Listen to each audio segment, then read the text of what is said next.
Welcome back to the shop. Today we've just got a special project. And dropped a pencil.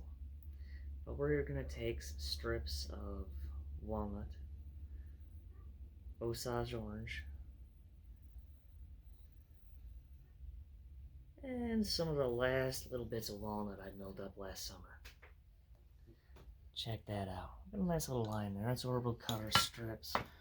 We want them all to have about the same thickness.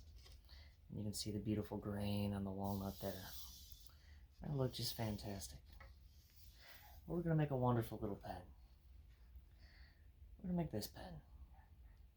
Beautiful little walnut maple Osage orange fountain pen.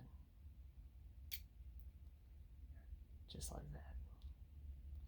With the Triforce on it. Because, like many things in life, we need to make sure that we have plenty of strength, courage, and power. So let's get started.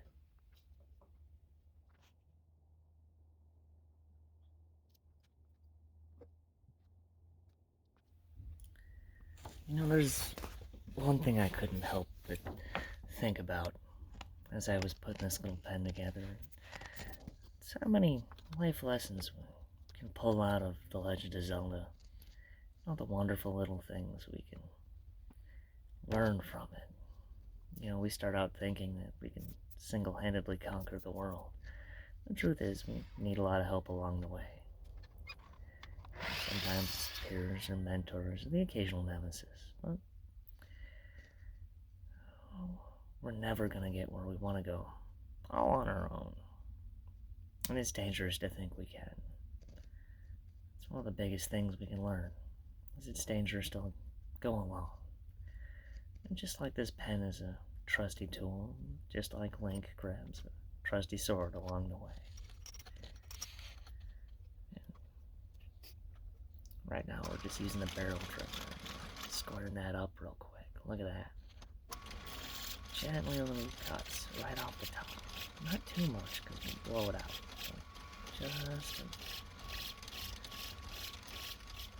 and it's okay if we make mistakes along the way.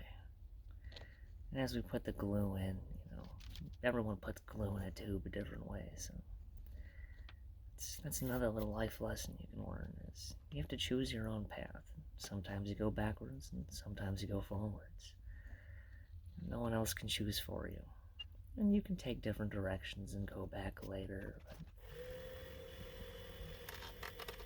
eventually, you have to pick a path and go with it. Sometimes you find yourself in a dungeon. Sometimes you find yourself at a great fairy's den. Sometimes you find yourself right where you need to be. As you can see here, we're just shaping the pen. I want a real nice, smooth profile. So I took the corners off with the carbide bit, and this little chisel here is letting me just kind of slowly work up those bushings. Make sure it's nice and smooth. You don't want to do too much, and you don't want to do too little. But once that's turned, we can go ahead and grab some sandpaper. Sanding's kind of a laborious thing. This whole video is sped up because, well, I don't think anyone would watch a 3-day long video on how to make a pen. But the labors of sanding, that's another little lesson we can learn in The Legend of Zelda. So you have to pay your dues. You get what you've earned, and you have to do the work and walk the path and beat the bosses, win the battles, all the things you don't want to do. And you need all those life lessons along the way, and they help you solve the bigger problems later. And you can trust me on that one, is you don't want to get to the end until you're ready. Oh, and we're just a little bit of CA on there. There's 2 different types of CA. Finish is what we're applying, and then we're going to sand it down. But that helps make sure the pen is strong and shock resistant, a little waterproof. It'll seal up all the pores and put a nice coating on it. Make sure it's luminescent. That's another little lesson we can pull out is if something doesn't look right, if something doesn't feel right, well, there might be a hidden path there. In the games, there's always those stone walls that look funny, or those random trees you can headbutt and get something out of them. But occasionally, you just have to work it down, and you'll find something. And once it's off the lathe and we've taken the nylon bushings off, we have to sand the edges real flat, real smooth. This helps make sure the pen is put together real nice and square. There's no gaps. Now, a little gap is fine. That's not a big problem. But you don't want a big sloping gap, or you don't want the parts to come together crooked and break all your hard work. That's a lot about paying your dues. You're going to break a lot of pens along the way, but you'll learn how to do it right.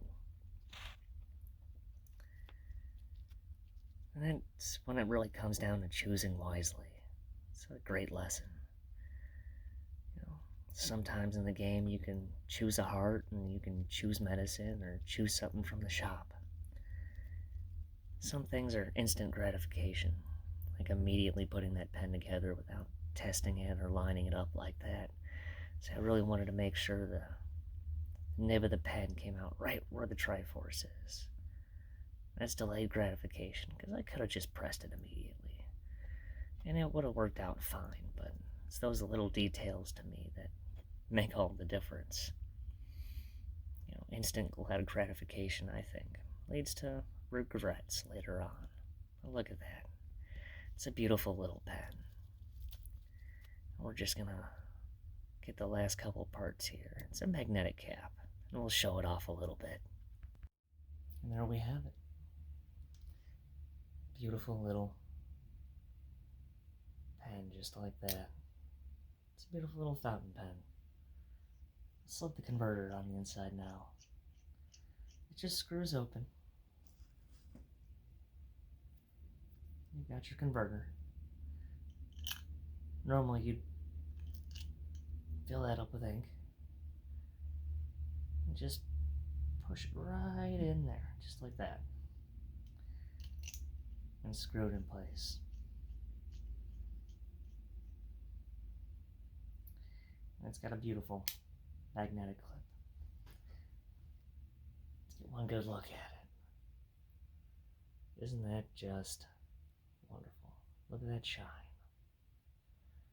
It's got a strong cyanoacrylate resin glue finish on it to make sure that it lasts through time. Here I've got a little sleeve to put it in. I just gotta build a box for it now. And then we'll have it shipped on its way to its home.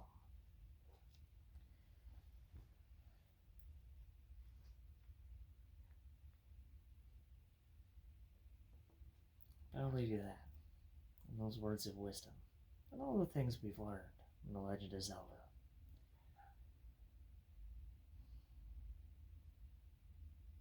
And if you want to grab a pen for yourself, feel free to check the link in the description.